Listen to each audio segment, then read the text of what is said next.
Hello everybody and welcome to another hobby cheating video, and today we're going to talk about plasma weapons. Something very common in a lot of sci-fi games, especially 40k, is that you have like coils or areas of miniatures that are very hot and blue, I guess is what I would say. Somehow they're both at the same time, and that's what makes them challenging, because normally when we think of something that's emanating light or heat, it's normally yellows and whites and stuff like that. But of course plasma coils are generally considered to be blue, bright blue. So we've got a little Imperial Fist I'm working on here, and we're going to do his plasma coil. So the first thing I want to say is you want to be basically done with the gun before you do the coils. So they're kind of the last step. So I already did his pistol or whatever this thing is, and now we're going to do the actual coils. So what I did is I laid down just some strong white, especially focusing near the top. The trick to doing plasma coils is the same basic principle as any sort of like OSL or something like that. The area that you want the hottest is basically going to be here in the center, and then we'll use my brush instead of getting my finger in the way, is basically here in the center. And then as we move out and down, we're going to get darker, and then we need a nice dark edge to the whole thing, and then we have to think about whether or not we want to cast a little of that glow out here. Okay, which you don't necessarily have to do OSL with plasma effects. There, you know, it's a rather contained set of coils, so it's not like it would cast light way out here onto, like, say, the front of the gun. There's no light beam that hits this part of the gun, but you can kind of do the edges or something like that, or a very soft glow. Light does kind of flow along the surface a little bit. So, at any rate, you don't have to do it. You got some options. Here on my palette, we'll talk about the colors I'm going to use. So basically I have some sky blue from scale 75, some Mediterranean blue, and then I've got our old friend Payne's gray, which is very blue-black. Now, you don't need to have these two particular colors. This is out of the scale 75 blue set. I happen to like it quite a bit. But you can use any sort of very light blue and then like a mid-tone sort of ultramarine type of blue, and you're fine. That's any range, anything will work. Most notably, I've also got some white on my palette here. Specifically, I've got both some white ink from FW, as well I have some golden heavy body acrylic white. And then lastly, I've got some flow aid and some thinner medium, just to make my life a little easier. So, as I said, I painted over this part white, just because you want to start very bright and work down. Okay? So, what we're going to do is we're going to start by taking our regular, like our light blue here, and I'm going to basically, I apologize, my palette's very messy. I'm still in the middle of a couple projects and I'm using all this paint, so you know, I'll work on camera. And we're going to thin that out a lot. Get a little more in there because we want to actually have some amount of paint. Okay, we wick off our excess there as always. We test on the back of our hand. Very nice. Okay, and now what I'm going to do is I'm going to basically run my glaze very lightly over this whole thing, pulling down toward the bottom here. Now you notice my white's not on there perfectly, right? Like I left some of the bottom part a little dark. That was an intentional choice, so that later on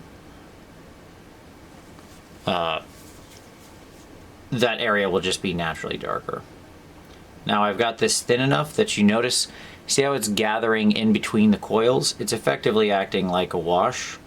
The problem is I don't want to actually use anything that's a wash. Like I don't want to get out my, what's the name of the blue wash? Oh, I don't want to get out like my Drakenhof Nightshade. Wow, it's been a while since I've touched that one. I had to honestly go lean back and look at the color, because it's way too dark for what we want. And we're going over white, So anything we do is going to have a really strong effect, right? Okay. So now you can see how we tinted the whole thing blue, but you can see how it naturally fell into the coils really easily. So then we're going to take our mid-tone blue here,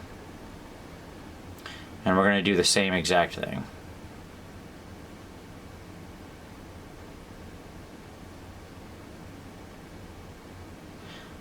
And you notice I'm pulling a little medium, a little flow aid, because I really want to keep it moving. Okay, let's test. Still quite dark, a little too much so. That's why we always test on the back of our thumb first, so we don't screw up our work. You notice I'm using a pretty decently sized brush for this too. You know, you want a nice, like when you're doing this for some of the end work, we're going to need something that can have a fine point. Okay, so now I'm going to do the same thing, but this time I'm focusing only toward the very bottom.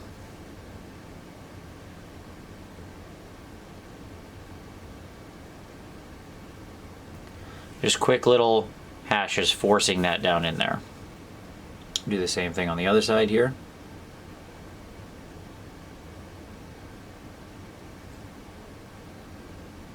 Okay. Then I'm also going to pull just a little bit of that up very carefully onto the sides here. Sorry, out of focus there. Onto the sides here, and then come down. Basically, I'm trying to make like a triangle pattern or like a diamond pattern over the top. So here to here to here to here, because we want these center coils to be the hottest. Okay.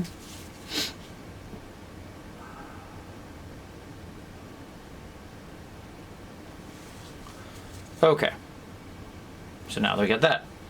Then I'm going to grab just a little bit of my my Payne's Gray, which if you don't have any Payne's Gray, again, this would actually be a good time to bring in your Drakenhof. That you could do. That would be an okay substitution.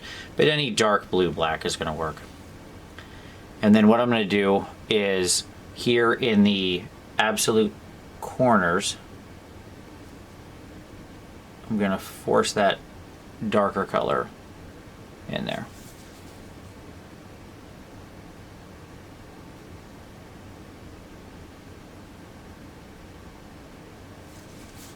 Okay. All right.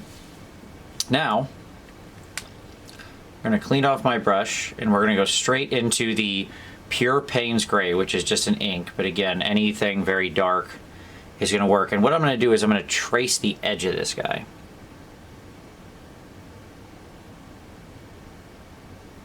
Very carefully, I want to make a nice line.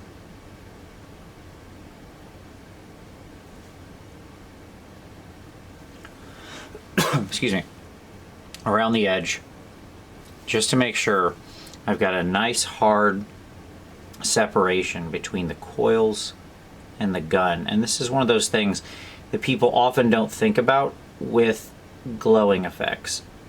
But you have to have a really dark separation line to sell the contrast of the light. It's the same thing when you do glowing eyes. You've got to have a nice dark ring around there, because we're dealing with paint and we can't actually create emanation. Like, that is to say, in reality, this would be very easy to recognize as a glowing thing, because it would be casting light everywhere, right? There would be light up here, right? Like around this. Like, think about a light bulb. When you turn on a light bulb, right? There's light around the thing. I don't have anything I can paint out here. I can't like have a little puffy cloud following this guy around. That'd be pretty cool though. And so hence I have to really up the contrast to sell it. Now, let's just say, I always talk about where you can stop. Right there. You can stop. Right?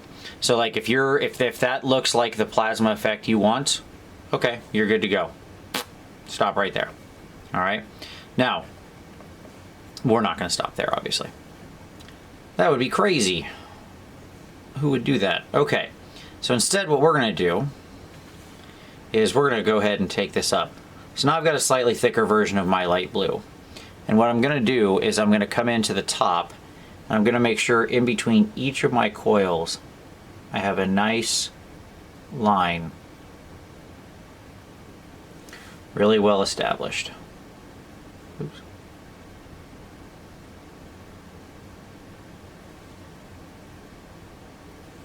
This can be time consuming, slightly. That's okay.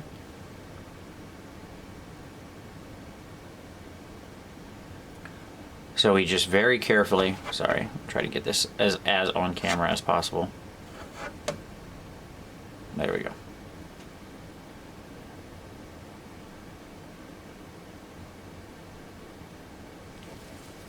Okay. So I'm just literally carving in between each one.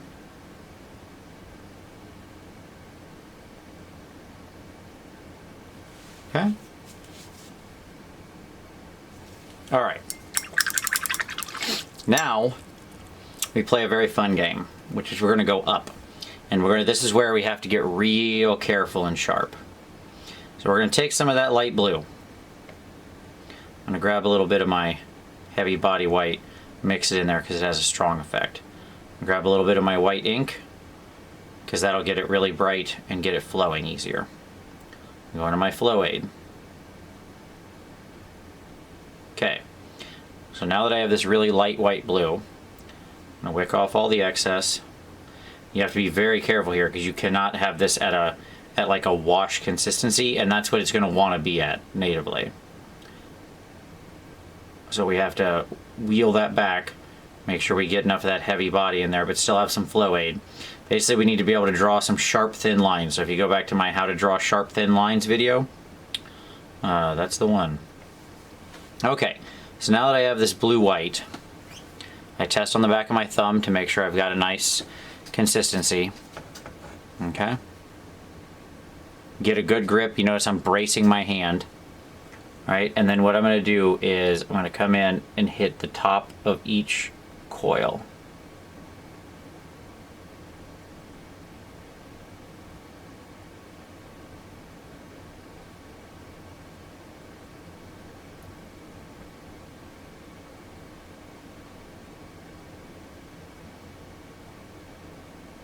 I'm trying to be very careful not to get back where I was before. I'm going to come over here on the side where I've got this little corner. Most plasma coils have these nice little corners here. We're going to make that a little light catch. So I'm going to come in and I'm going to very carefully catch along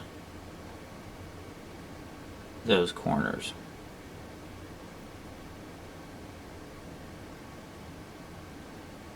Okay. And then here in the center where I was trying to build that diamond, I'm then going to come and bring a few of these coils in the center down and make them hotter. Okay? So I get that nice triangular effect. Repeat the same thing over here. So again, from this side, let's get a little more of that. You notice I'm not overloading the brush. I'm still wicking it off. I'm using a very sharp tip, not much paint. The more paint that's in your brush, the bigger chance you have of the brush splaying out. That's why people want to use tiny brushes for a job like this. It will not serve you well. A tiny brush, okay, so we need to talk while I'm doing this about why brushes splay. Brushes splay out because paint is down below the ferrule, or sorry, below the belly of the brush in the ferrule. When that happens, the tip, it's getting down so low that it's going to make the tip splay out because it's hitting the base of the brush and making the tip splay with a thick piece of paint. When you use a big brush, I can control where the paint is at quite easily because I have easy access to the belly of the brush. I can just touch the tip of the paint to it and not get paint down in the below the belly. The belly is just the middle part of the brush. If I use a teeny tiny brush and I have fairly wet paint, what happens? It goes immediately and fills that brush up and then gets down on the bottom, and that brush is going to want to splay immediately. So we want to use a nice, decent sized brush with a good tip. This is a size 1, for example, right here. Okay. So now we have our little lines all white and hot. We want to wheel that back some.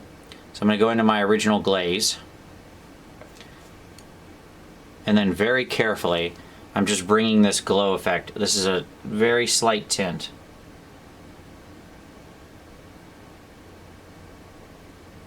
I'm just shaping that plasma effect out. Okay?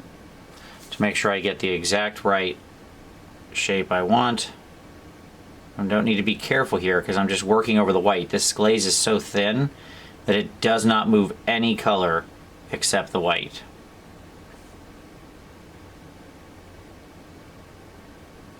Okay?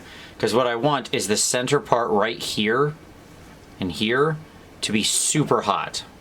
It needs to feel like very white compared to the rest. And you don't have a lot of range to work with here in this contrast. That's one of the challenges of plasma weapons. I can't take this to like black or something or it's not going to feel like it's energy. You know, that's what I would do if this was, say, non-metallic, right? With a non-metallic effect, I can, if I want contrast, I can run it like all the way to black. I can't do that here.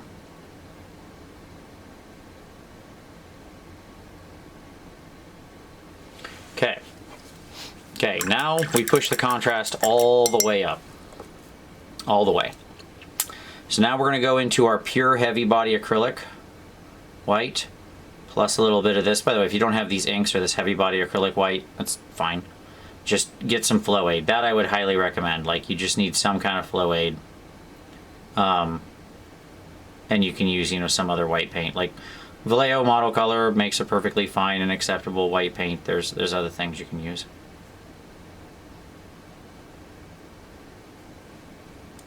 I would recommend staying away from the GW white. I know I'm kind of a anti-GW guy on paints, but in all honesty, their white is kind of bad. Like, sorry. It just kind of is. Okay. So now we've got a darn near pure white. And so very carefully, what we're going to come in and do is we want to really get this center part hot. So I'm going to come into this and on these little areas here in the center, right in the middle.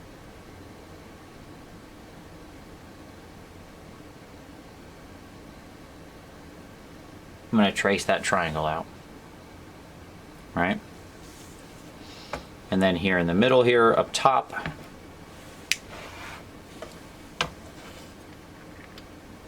me see if I can get that zoomed better on that part. There we go.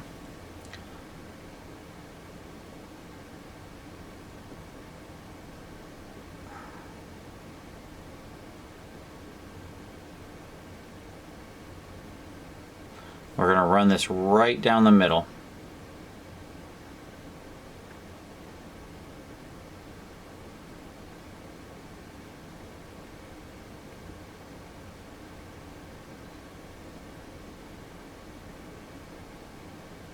Okay. And then same thing over here on this side. I'm really focusing this in. Sorry, let me get a little more here. Again, just getting a tiny amount of paint on the tip. Still getting the excess off here on my thumb. So I have a nice sharp control.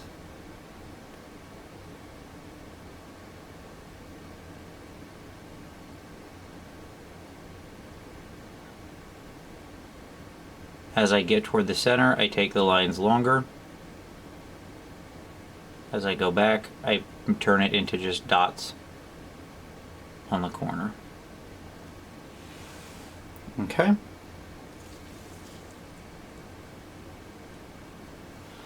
get that. There we go. Okay. Now, if you need to smooth anything out, you can just take that white straight into a little bit of your blue. And then you can come in and just recorrect anything you need to. No big deal. If you got a little white down in between, you can fix that up by going back to your blue glaze. All that's fine. You don't have to get this right on the first time. These are very small little ridges, and they are not easy to hit right. So you're going to screw this up a few times if you decide to use this technique. Now, I'll talk about the other method to do this real quick. as I'm sitting here because I want to let all this dry for just a second, because I'm going to reinforce some of these lower coils here where I've gotten paint over where I don't want it. The other method is, if you don't do the whole gun first, you just need to come back in with the OSL last. If you want to do this in another way, then here's your super quick method. Not a method I prefer, but I'll give it to you all the same. Get a nice soft dry brush over the plasma coils. Wash the whole thing in a blue glaze, a very, very light blue glaze, like what I used at the beginning. And then very lightly, just don't dry brush the whole thing again, because you're not going to get any good effect out of that. Take your dry brush, a flat dry brush, and a very careful effect go along the side here and along the side here at an angle, along the side here at an angle like that. That is your other way around this, okay? Now, that's a much quicker process if I'm doing a whole lot of, you know, if I get a whole army of guys to paint that have plasma weapons. I don't know, most of the time you only have like one plasma weapon in a unit. There's a couple of exceptions, but, you know, I like to take these all the way. So I'm going to show you how to do it all the way. You can always do it the simpler method. You decide your level of involvement. As always. I just want to give you every bit of knowledge I can, and then you decide what you like.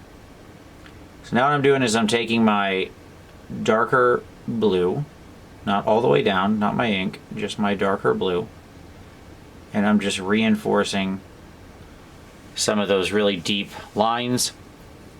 Some places where I kind of cut a little too not perfect with the white, and that's fine.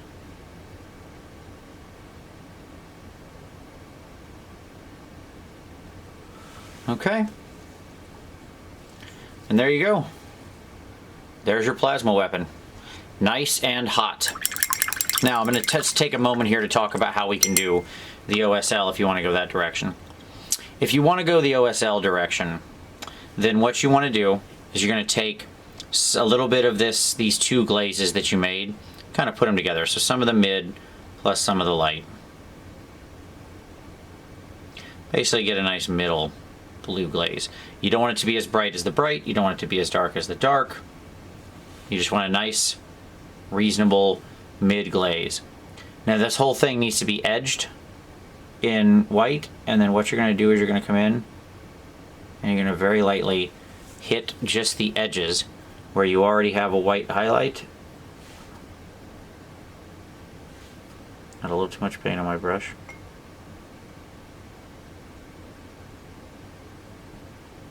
Alright, and you're just going to very lightly basically edge highlight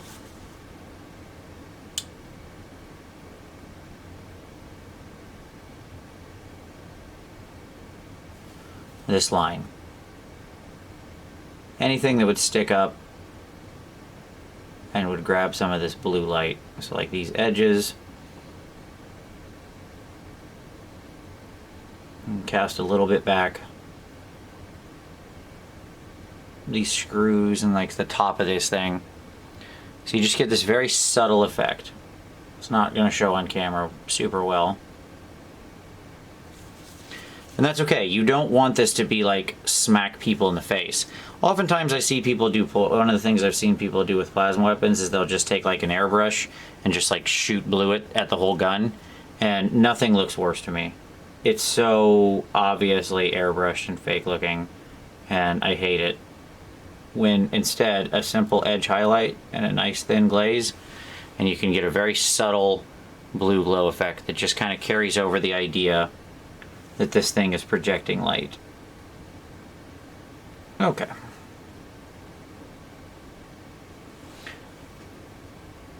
Now you can always reinforce that if part of your thing didn't work. You can come back in there with like some of your white.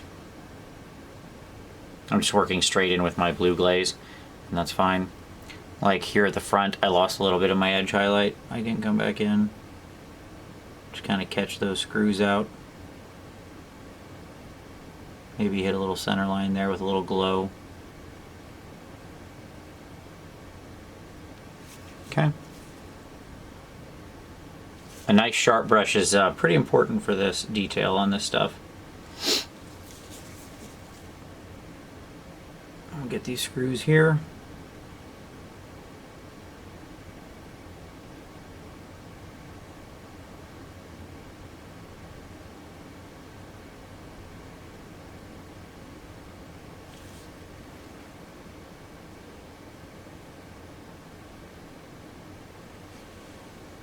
Okay, and there we go. There's our plasma weapon, all done. Easy peasy. You can keep playing with it if you want. You can always just keep pushing your white and your blue and trying to bring them into perfect balance. You effectively want to get this nice sort of stream of white-blue running in this triangle pattern.